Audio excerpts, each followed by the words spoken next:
오늘도 다룰 내용이 많아서 앞전에 있는 예화는 생략하도록 하겠습니다. 지난 시간 우리는 마지막 때에 있을 환난에 대해 함께 나눴습니다.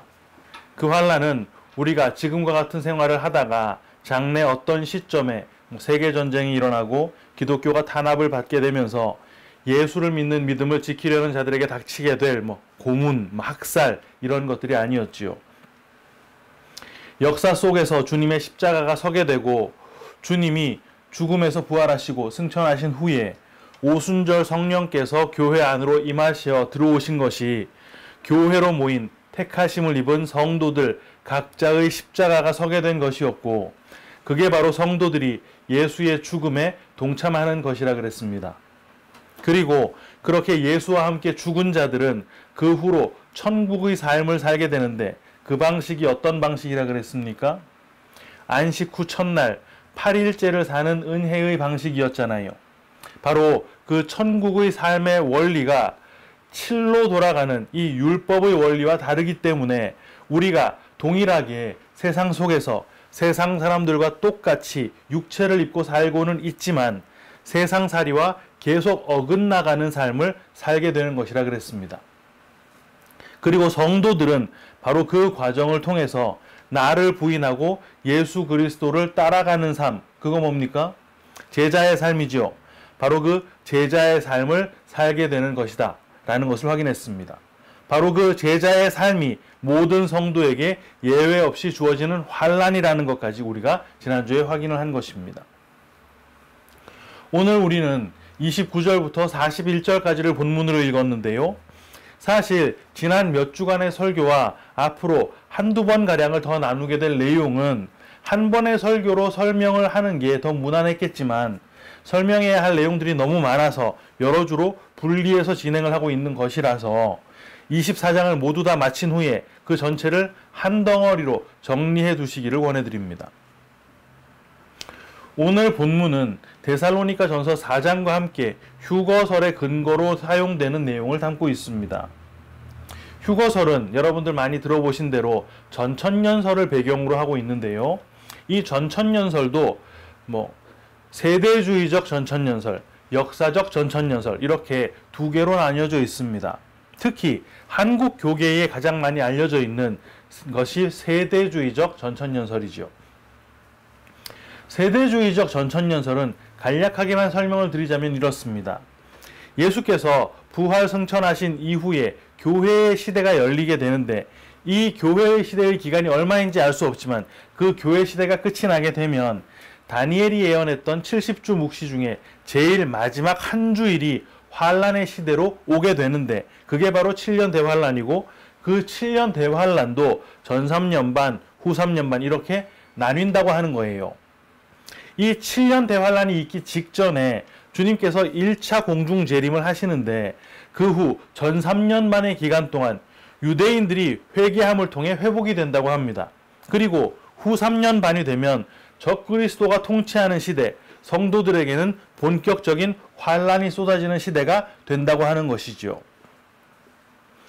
휴거가 이루어지는 시점이 언제인가 하는 걸 놓고서 이 세대주의적 전천년설은 환란 전 휴거설, 후 3년 반이 시작되기 전에 휴거설, 후 3년 반 중에 일어나는 휴거설, 환란 후 휴거설 이런 식으로 또 여러 개로 갈라지는데 크게 나눈다면 환란 전 휴거설, 환란 통과설 이렇게 양분이 됩니다. 성도들이 7년 대환란 전에 공중으로 들림을 받아서 공중에 1차로 재림하신 예수와 공중 혼인잔치를 벌이는 동안 지상에서는 유대인들이나 혹 휴거의 자격에 못 미치는 성도들이 환란을 통과하면서 주님의 지상 재림을 기다린다라는 주장을 하는 것이죠. 그렇게 7년 대환란이 다 지나게 되면 그 마지막에 아마겟돈 전쟁이 일어나고 그 후에 예수님께서 지상으로 재림, 2차 재림하신 후에 그때부터 천년왕국이 시작되고 그 천년왕국이 끝나면 곡과 마곡의 전쟁을 지나게 되고 그 후에 드디어 백보자 심판과 영원천국, 영원지옥 상태로 들어가게 된다라는 식의 내용입니다.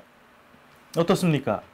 한국교회 목사님들이 종말에 대한 설교를 많이 하지 않는 편이지만 그래도 많이 들어보셨던 내용이지요. 하지만 우리는 그런 종말론적인 방식이 아니라 복음을 근거로 해서 계속 지금 이 마태복음 24장을 보고 있다 그랬습니다. 환난의 시점 언제라 그랬습니까? 내 인생 속에 십자가가 서는 순간이라 그랬잖아요. 죽도록 공부하고 죽도록 일하고 죽도록 경쟁하고 하는 거, 그런데 불경기가 오고 무한 경쟁의 시대가 되어서 원하는 게 잘 이루어지지 않는 거, 하지만 그런 역경 다 이겨내고 목표를 이루어내려고 애쓰면서 사는 거, 이런 거는 환난 아니라 그랬습니다. 성도건 성도 아닌 사람이건 세상 모두가 다 겪는 그런 일들은 환난이 아닌 거예요. 환난은 성도들만 겪는 것입니다.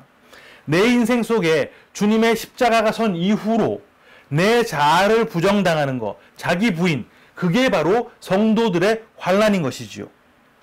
세상 사람들, 세상 종교를 따르는 사람들은 이 성도들의 자아 부인을 할 수가 없는 거예요.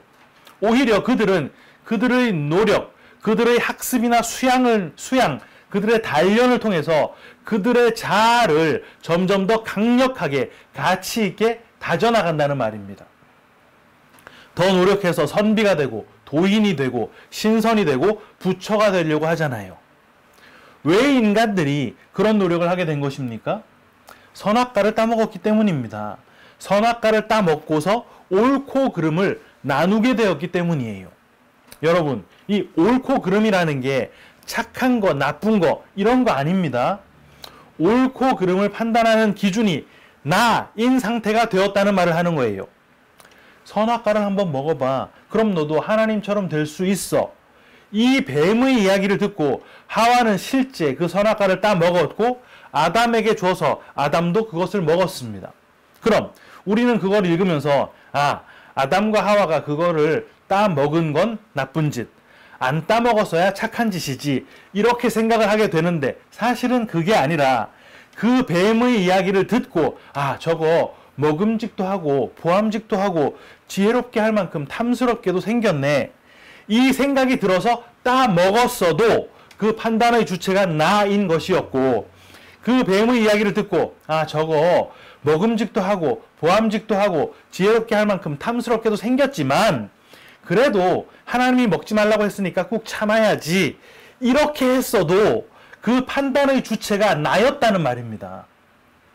그러니까 뱀이라는 존재로부터 선악과 한번 먹어봐, 이 말을 들은 그 순간 이미 인간은 율법의 메인 존재가 되어버린 거란 말이에요. 이거 앞서 우리가 비유에서 봤던 건데 뭐였습니까? 밭의 가라지의 비유였잖아요. 하나님이 자기의 밭에 좋은 씨를 심었는데, 다른 말로 뭐요? 택하심을 입은 자에게 은혜라고 하는 씨를 심었는데 악한 자가 와서 거기에 가라지를 덧뿌린 상태, 그게 바로 선악과 한번 먹어봐 라는 말을 인간들이 들은 상태였고, 그게 바로 뱀의 말, 그거 뭐요? 율법. 그렇게 율법에 매여버린 상태가 된 것이라는 말입니다. 그리고 그렇게 율법에 매였다고 하는 것이 실제 선악과를 따먹은 것으로 증명이 된 거예요. 선악과를 따먹은 건 그들의 욕망이 표출이 된 것이니까 인간에게는 이제 이미 원함이라고 하는 것이 늘 자리를 잡고 있는 상태가 된 것이라는 말입니다. 그런데 인간들이 이 원함이라는 걸 가진 걸, 그 상태 자체로 죄라는 걸 모르는 거예요. 오히려 어떻게 생각을 하느냐 하면 이 원함이라고 하는 것이 선한 방향으로 표출이 되면 그걸 하나님께서도 얘는 참 의롭네 이렇게 인정을 해주시고, 그 원함이라고 하는 게 나쁜 방향으로 표출이 되면 하나님께서 그건 의롭지 못하지 이렇게 여기실 거라고 생각하더라는 말입니다. 그럼 인간들이 이제 뭘 추구하겠어요? 당연히 하나님을 추구하게 됩니다. 왜? 그 원함이라는 걸 갖게 된 것이 바로 내가 주체가 된 것이고, 그 말은 하나님이 더 이상 내 주관자가 아니라는 말 아닙니까? 그게 바로 하나님께서 인간을 떠나버린 상태인 것이고, 그게 바로 나에게 하나님이라고 하는 존재가 결핍되어 버린 상태라는 말입니다. 원래는 하나님께서 내 옷이고 하나님께서 내 양식이고 하나님께서 내 생명수였어요. 그래서 하나님의 호흡, 성령이 인간 안에 계실 그때는 벌거벗었지만 그게 부끄러움이 아니었습니다. 하나님이 내 옷이니까. 양식 걱정, 물 걱정 이런 것도 안 했지요. 하나님께서 생명나무 과실을 주시고 에덴에서는 강이 흘러나와서 동산을 다 적시고 있었으니까. 그런데 하나님께서 떠나버리신 상태가 되자마자 뭐 했습니까? 인간들이 무화과 잎으로 치마를 해 입었잖아요. 하나님이 내 안에 계실 때는 부족함이 없는 상태, 모든 것이 충족된 상태였는데 하나님께서 떠나시자마자 결핍이라는 게 생겼고 그 결핍은 그 즉시 본능이라고 하는 것으로 인간들에게 자리를 잡았습니다. 생명 양식, 생명수가 떠나는 바람에 먹고 마셔야 하는 본능이 생겼고 참짝이신 신랑과 함께 있을 때는 그 자체로 생육과 번성이었는데 그 신랑이 떠나는 바람에 이제 이 땅에서 이 땅의 것으로 생육하고 번성하려는 본능이 생긴 거예요. 그게 다 뭐였습니까? 인간들이 나에게서 떠나버린 그 하나님을 되찾으려고 하는 욕구입니다. 야, 우리 어떻게 하면 하나님께 도달할 수 있을까? 그래, 하나님은 선하시니까 우리도 선하게 살아보자. 하나님이 원하실 것 같은 거 그런 것만 우리가 골라서 행하면서 살아보자. 그렇게만 하면 하나님이 기뻐하실 거야. 우리가 다시 하나님을 가질 수 있을 거야. 이러면서 아직 율법이라는 걸 받기도 전에 인간들끼리 막 법을 만들어서 그걸 지키면서 그거 잘 지키면 착한 사람, 못 지키면 나쁜 사람. 그래서 착한 사람은 상 주고 나쁜 사람은 벌 주는 그런 짓을 하더라는 말입니다. 여러분, 그 원함이라는 걸 다른 말로 하면 탐심입니다. 그런데 그 원함을 가진 상태, 그 탐심을 가진 상태가 바로 죄라고 하는 걸, 그게 바로 정령 죽은 상태라고 하는 걸 모르네요. 그걸 모르니까 그 원함, 그 탐심의 방향을 하나님께로 향하기만 하면 그게 선한 것인 줄 알고 그게 의로움인 줄 알고 죽도록 날뛰기만 합니다. 그래서 하나님께서는 인간들이 스스로 만들어 지키던 그 인간들의 법, 그 세상의 법, 그걸 지키면 하나님을 가질 수 있을 거라고 생각한 그 법들을 추려서 율법이라는 것으로 인간들에게 건네주셨습니다. 그걸 받아들고 그거 다 지켜내는 방식으로 하나님께 도달해봐 이렇게 준 것입니까? 그거 아니죠. 그 율법, 인간들은 어차피 하나님 수준에서는 지켜낼 수 없으니까 그걸 지켜낼 수 없는 너희들의 수준을 자각하고, 다른 말로 하자면 그 원함, 그 탐심 가진 자체로 너희가 죄인이다 라고 하는 걸 깨닫고 그 율법 안에 숨겨져 있는 은혜, 그 사랑 붙잡으라고 주신 것입니다. 로마서 7장 7절. 그런즉 우리가 무슨 말을 하리요? 율법이 죄냐? 그럴 수 없느니라. 율법으로 말미암지 않고는 내가 죄를 알지 못하였으니 곧 율법이 탐내지 말라 하지 아니하였더라면 내가 탐심을 알지 못하였으리라. 여러분, 이게 단순하게 율법에 살인하지 말라 이렇게 되어 있어서 살인이 죄인 줄 내가 이제 알았네. 율법 없었으면 내가 맨날 사람 막 죽이면서도 그게 죄인 줄 모를 뻔했어. 율법대로 이제는 살인하지 말아야지. 이런 말이 아닙니다. 살인하면 안 된다는 생각은 하나님께서 율법을 주시기 전부터 인간들이 인간적인 노력으로 하나님을 추구하면서 이미 갖고 있었던 생각이에요. 그래서 인간들이 만들어냈던 그 모든 법들, 함무라비 법, 우르남무 법 이런 거에 다 살인하면 안 돼, 훔치면 안 돼, 간음하면 안 돼, 이런 내용이 들어있었다는 말입니다.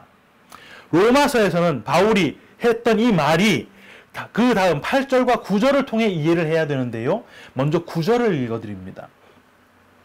전에 율법을 깨닫지 못했을 때에는 내가 살았더니 계명이 이름에 죄는 살아나고 나는 죽었도다. 야, 만약 율법이라는 게 없었다면 내가 살인 안 하고 간음 안 하고 안 훔치는 고작 그런 수준 정도를 행하면서 내가 하나님의 의중을 정확하게 잘 읽고 있다고 생각했을 거야. 이 말을 하는 것입니다. 이게 내 스스로가 살아있는 상태잖아요. 나랑 율법이랑 한번 붙어서 내가 그 율법을 완벽하게 지켜내는 것으로 율법 그거 KO 시켜버렸어. 이 말을 하는 것이죠. 근데 율법이라는 걸 제대로 깨닫고 보니까 내가 그 율법을 하나도 못 지켜내고 있었던 거였어. 그래서 내가 죽을 죄인이라는 걸 깨달았어. 이거 뭡니까? 나랑 율법이랑 한판 붙었는데 율법이 이기고 내가 KO로 나가 떨어졌다는 말입니다.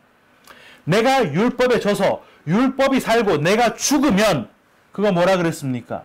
율법이 그 목적을 달성한 거라 그랬잖아요. 바로 8절을 다시 읽어드립니다. 그러나 죄가 기회를 타서 계명으로 말미암아 내 속에서 온갖 탐심을 이루었나니 이는 율법이 없으면 죄가 죽은 것이니라.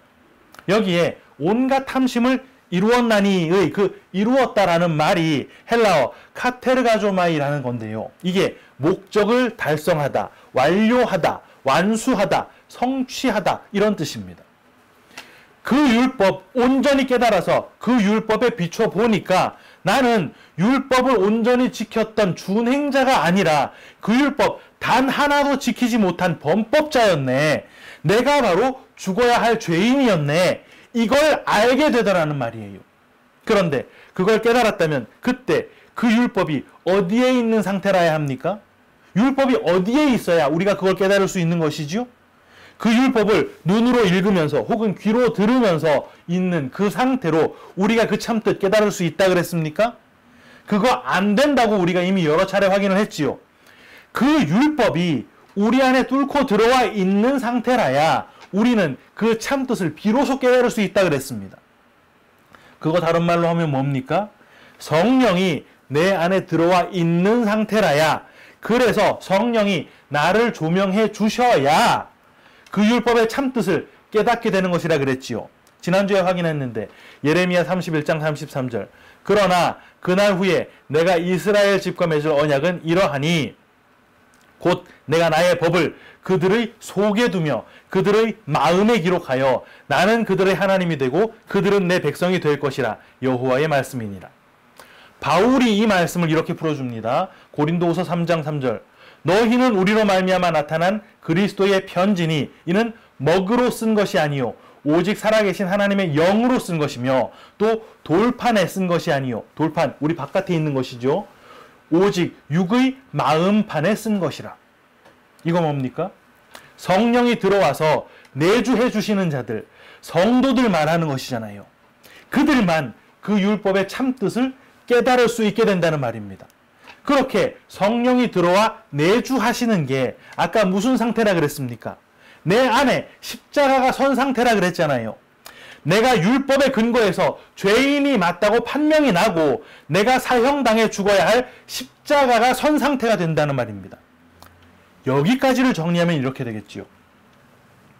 내 안에 탐심, 욕심이 있는데 그게 탐심인 줄 몰라서 그땐 그게 죄인 줄 모르다가 율법을 제대로 깨달아서 내 죄가 확 살아나고 보니까 그 죄 때문에 내가 죽게 되었다. 이거잖아요.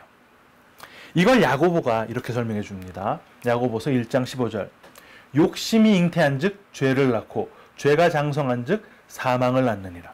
이 말이 야 욕심 부리다가 그 욕심 자꾸 점점 커지면 너희들 죄 짓는 거야. 그런데 그 죄 빨리빨리 회개하고 처리 안 하면 그 죄 때문에 사망한다. 너희들 죽는 거야. 이런 얘기가 아니에요. 여기에 사망이라고 번역한 단어가 다나토스라는 단어입니다. 그냥 우리의 육신적 생명이 끝나는 그 죽음은 네크로스라는 단어를 쓰지만 그게 아니라 그런 네크로스의 죽음이 아니라 그 율법이 목적을 다 이루어서 우리 성도를 죽음이라고 하는 곳으로 밀어붙이는 거. 아, 나는 하나님께로 도달할 수 없는 자로구나. 나는 하나님이 구원을 해 주셔야만 구원을 얻을 수 있는 존재로구나. 이거 깨닫는 자아 부인의 죽음, 그걸 다나토스라고 하는 것입니다. 그리고 그렇게 다나토스로 죽은 자들, 내 인생의 십자가가 선 자들은 죽어도 사는 것이죠. 왜? 내 십자가가 서는 그 자리, 내가 고통당했어야 할 그 자리에 이미 2000년 전에 주님의 십자가가 서버렸거든요.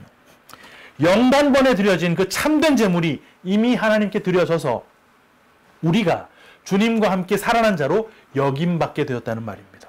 그럼 그들 속에는 예수의 영, 성령이 이미 들어와 계신 상태니까 그들에게 있어서 예수 그리스도는 이미 재림을 하신 것이겠네요. 본문 37절 노아의 때와 같이 인자의 임함도 그러하리라. 여기에 임함이라고 번역된 단어가 헬라어 파루지아입니다. 이게 감춰졌던 것이 나타나다, 영광스럽게 모습을 드러내다, 재림하다, 임하다 이런 의미를 가진 단어입니다. 그렇게 우리는 이미 주님의 재림을 가진 자가 된 것이죠. 그리고 그렇게 주님의 재림을 이미 가진 자들, 다른 말로 택하심을 입은 자들은 세상에 태어나 육체를 입고 세상을 살면서 율법에 매인 삶을 필연적으로 통과하고 그 율법의 완성을 통해 다나토스의 죽음을 죽게 된 뒤에 예수와 함께 부활을 하는 것입니다. 그 후로 우리 어떤 삶을 산다 그랬습니까? 여전히 육체를 입고 세상을 살고 있지만 그 율법의 세상을 살게 되지만 영으로는 영원한 천국을 이미 살고 있다 그랬지요. 그렇게 율법 속에서 천국을 살다가 어느 날 우리 이 육신의 기한이 다하면 이 육체를 떠나 영원한 천국으로 회귀하게 되는 것입니다. 그렇게 성도들이 하나 둘씩 차례차례 이 세상으로 와서 저 영원 천국으로 차례차례 또 돌아가게 되면 언젠가는 택하심을 입은 그 정해진 사람들 중에 제일 마지막 성도의 육체가 죽는 날이 오겠네요.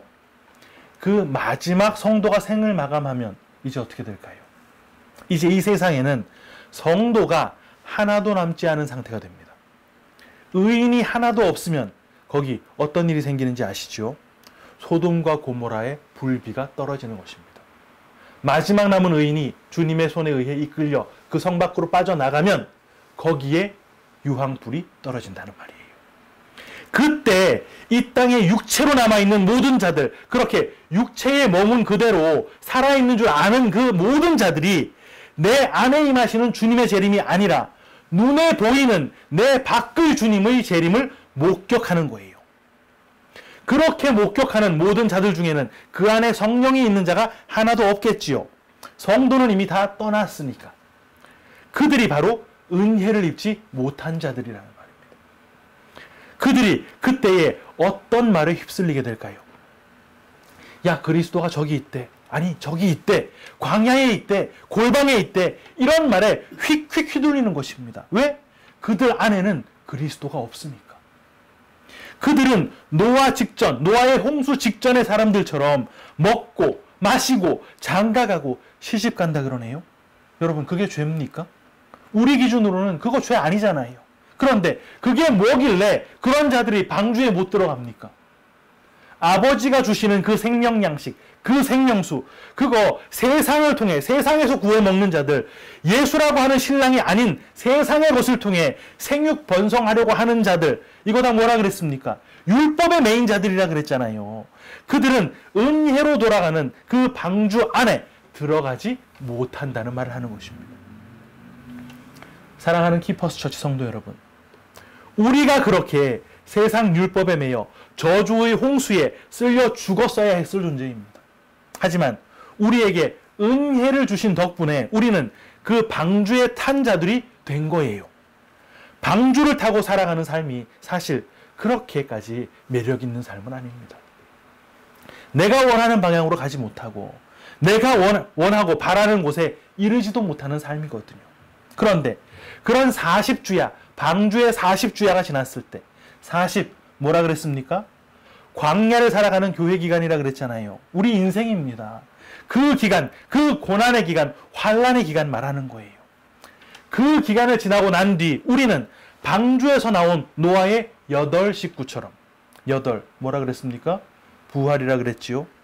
그렇게 우리는 부활의 존재가 되어 영원을 살게 될 것입니다.